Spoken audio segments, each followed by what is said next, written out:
नूरुल इमाम साहब, आपका समय 5 मिनट है। कृपया बैठ जाएं, प्लीज बैठ जाएं, प्लीज बैठ जाइए। माननीय सभापति महोदय, मुझे महामहिम राज्यपाल जी के अभिभाषण पर अपना संशोधन पेश करने का मुझे मौका दिया है, हम इसके लिए आपका शुक्रिया अदा करते हैं। मशहूर स्कॉलर जोलियस ने सन 1941 के हवाले से लिखा है कि हाउस ऑफ कॉमन में लॉर्ड जॉन रसल ने कहा कि सिंहासन से जो भाषण होता है वो भाषण दरअसल राज्य मंत्रिमंडल का भाषण होता है, मंत्रिमंडल का भाषण होता है। मैं भी समझता हूं, सदन भी, और यह जनता तक भी संदेश जाना चाहिए कि माननीय महामहिम राज्यपाल ने जो अभिभाषण दिया है वो दरअसल बिहार सरकार के मंत्रियों के परामर्श का भाषण है।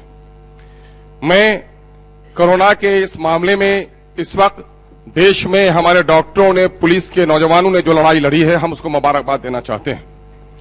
बिहार सरकार ने भी अपने पीठ को थपथपाने का काम किया है, लेकिन गवाह है बिहार के लोग कि वो मजदूर जो पलायन करके गए, और माननीय मुख्यमंत्री ने और इस सरकार ने शुरू दिन से कहा था कि हम पलायन को रोकेंगे, और पलायन को रोकने में क्या सफलता मिली है।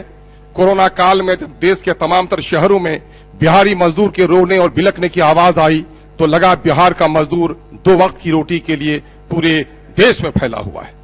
और जब वो लौट कर घर आना चाहा, वो मजदूर जो आज इस विपरीत स्थिति में भी, आज अगर आपके स्टेट जीडीपी को संभालने का काम किसी ने किया है तो इन मजदूरों ने किया है। ये मजदूर सिर्फ अपने बाल बच्चों की रोटी के लिए नहीं गए, बल्कि बिहार की तरक्की के लिए गए। और अफसोस के कोरोना काल में उन मजदूरों को हम वो इज्जत नहीं दे सके जो उसके हकदार थे। गवर्नमेंट ने कई बातें कही हैं कि इंसाफ के साथ तरक्की, गुड गवर्नेंस का नारा दिया है। मैं समझता हूं कि 15 साल के बाद किसी भी सरकार के लिए जो पेश किया जाता है गवर्नर का खुतबा, वो दरअसल स्टेट पॉलिसी का हिस्सा होता है। स्टेट की पॉलिसी एजुकेशन में क्या रही है, अभी हमारे विपक्ष के कई नेतागण ने आपको आईना दिखाया है। एजुकेशन और हेल्थ में आप कितने जागरूक हैं कि बच्चों को पढ़ाना भी चाहते हैं, और 150 बच्चे पर भी एक टीचर आप नहीं दे पा रहे हैं।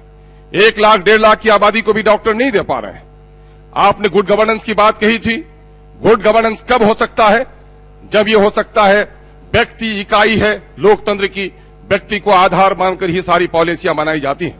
प्रखंड का आकार क्या होगा, जिला का आकार क्या होगा, यह आकार अपने आप तक तय नहीं किया है।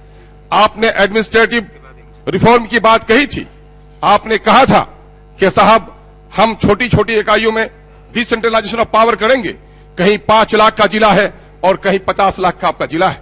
5 लाख के जिला को एक डीएम मिलता है, एक सदर हॉस्पिटल मिलता है, और 50 लाख की आबादी को वही मिलता है। कैसे बिहार में संतुलित विकास होगा?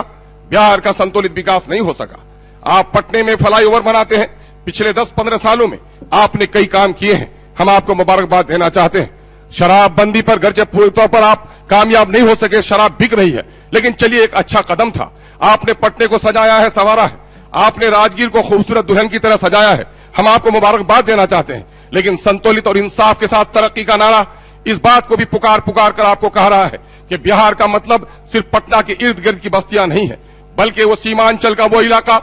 आप फ्लाईओवर बनाते हैं, आप मेट्रो का प्रोग्राम बनाते हैं, आप प्रोग्राम बनाते हैं गंगा एक्सप्रेस हाईवे का, लेकिन आज आप सीमांचल के इलाके में जाकर देखिए 50 किलोमीटर की दूरी पर महानंदा में पुल नहीं है। हजारों को लोग बेघर हो गए हैं, उनकी खैरियत पूछने वाला कोई नहीं है। 50-50 किलोमीटर पर कॉलेज नहीं है। आप नारी उत्थान की बात करते हैं, हमारी बेटियां कैसे पढ़ सकती हैं, हमें रोजगार का मौका कैसे मिल सकता है? यही है कि आर्थिक सर्वेक्षण में जो रिपोर्ट आई है वो रिपोर्ट दर्शाता है कि कितनी डिस्पैरिटी है, क्षेत्रीय कितना असंतुलन है, कि कहीं मुंगेर में 90 करोड़ प्रति व्यक्ति आय है, 1 लाख से ज्यादा 1,25,000 का आय आपका प्रति व्यक्ति आपका पटने में है, और हमारा सीमांचल में 17 और 18,000 है। सीमांचल की सच्चाई यह है कि बैंक में साख जमा राशि अगर हो तो 75% राशि हमारे पूर्णिया में है, 60% की राशि हमारे किशनगंज में है, लेकिन सबसे कर्ज हमारे कम लोगों को दिया जा रहा है। हमारी नदियों में पुल नहीं बन पा रहा है, हमारे घर कट रहे हैं, उसकी खबर लेने वाला कोई नहीं है। इसीलिए सत्ता का विकेंद्रीकरण हो, यही कहा गया था, चाहे राजा का बेटा हो, चाहे मेहतर की संतान, सबको मिलेगा मौका एक समान। मैं सीमांचल के लोगों को, अपने साथियों को साक्षी रखकर कहना चाहता हूं कि आज पटने से हमको इंसाफ नहीं मिल रहा है, आज हमारी बस्तियां कट रही, कोई देखने वाला नहीं है, हमारी सड़कें नहीं बन रही है। इसलिए हमने मुतालबा किया है कि आप दूसरी राजधानी आप पूर्णिया को बनाने का काम कीजिए। पूर्णिया को दूसरी राजधानी इसलिए बनाइए, अगर मैं कहता हूं सीमांचल के पार्टी हिस्से ऊपर उठकर सत्ता और विपक्ष में जो लोग हैं, अगर इन एमएलए हजरात ने इस मौजू पर आपने साथ नहीं दिया तो सीमांचल की जनता आपको माफ नहीं करेगी, आपको घेरने का काम करेगी। सिर्फ ये एमआईएम का मुतालबा नहीं है। महोदय दो शब्द कह लीजिए, दर्द की गाथा 2 मिनट समय चाहिए आपका महोदय, ले लीजिएगा। सत्ता पक्ष ने बहुत अपना बयान सुनाया है, दोहरा कर वही बात कहेंगे। मैं बिहार की पीड़ा कह रहा हूं, बिहार के जनता के दर्द को आपके पास बयान करना चाह रहा हूं कि महोदय आज लगभग 6 लाख से ज्यादा लोग कैंसर के बीमार हैं। आज हाई कोर्ट में 52 जज की जगह पर 35 जज रह गए हैं। लगभग 30 लाख मुकदमात गांव में पेंडिंग पड़े, जेली कोर्टों में पेंडिंग पड़े हुए हैं। 1,78,000 मुकदमा हाई कोर्ट में पेंडिंग में पड़े हुए हैं। पूरे बिहार की दशा क्या है? पुलिस के नौजवान बहाल नहीं हो रहे। आज जाकर गांव में देखिए, जाति प्रमाण पत्र, आय प्रमाण पत्र को हासिल करने के लिए 12 दिन का वक्त दिया है। महोदय जरा 2 बात कह लेने दीजिए। महोदय आप तो हमारे लिए हमेशा बड़े मेहरबान रहे हैं, मैं समझता हूं कि हमको आप संरक्षण देंगे, आसन संरक्षण देगा। महोदय मैं बिहार के दर की बस 2 मिनट में खत्म कर रहा हूँ हुजूर। सर मौत का फरिश्ता भी माँ से मिलने का वक्त देता है हुजूर, मैं तो दर्द की बात कर रहा हूँ, मौत के फरिश्ते नहीं आप हुजूर। जरा 2 मिनट टाइम दीजिए। मैं आपको बताना चाहूँ महोदय कि जो कुछ उस इलाके में हुआ है, 10,000 करोड़ क्या आपने खर्च कोरोना में, ये 10,000 करोड़ कहाँ चले गए महोदय? हम आपसे कहना चाह रहे हैं महोदय कि फ्लड का मामला हो, माइग्रेशन का मामला हो, गुड गवर्नेंस का मामला हो, सारा फेल है। एक आखिरी बात कि पिछले 10-15 सालों में अकलियतों पर खौफतारी हो गया है, मॉब लिंचिंग हो रहे हैं। गवर्नर के खुदे में अकलियतों के हवाले से कोई बात नहीं आई है। अगर ये हुकूमत करना चाहती है, अगर न सुनेंगे बात तो एक आखिरी बात सुन लीजिए हुजूर, मैं टैक्स देता हूं, मुझे हिस्सा नहीं मिला, छीन कर मेरे हिस्से का चिराग, 1-2 पंक्ति हुजूर, छीन कर मेरे हिस्से का चिराग, अंधेरा मेरा मुकद्दर कर दिया, उजाला था जिस नगर में, मेरे हिस्से का चिराग भी उसी के हवाले कर दिया। हम लोगों का, अरे आप तो नहीं ना भागिएगा।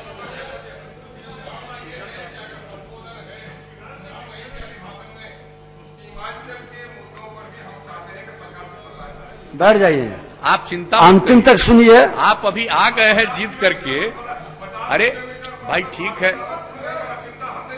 आप अरे आपको तो जानते ना जी, आप तो जानते हैं ना, आरजेडी जेडीयू से लेकर के अब तीसरी पार्टी में आप पहुंचे हैं। तो अब सीमांचल की चिंता हम लोगों को, सीमांचल की चिंता कोई आज से है?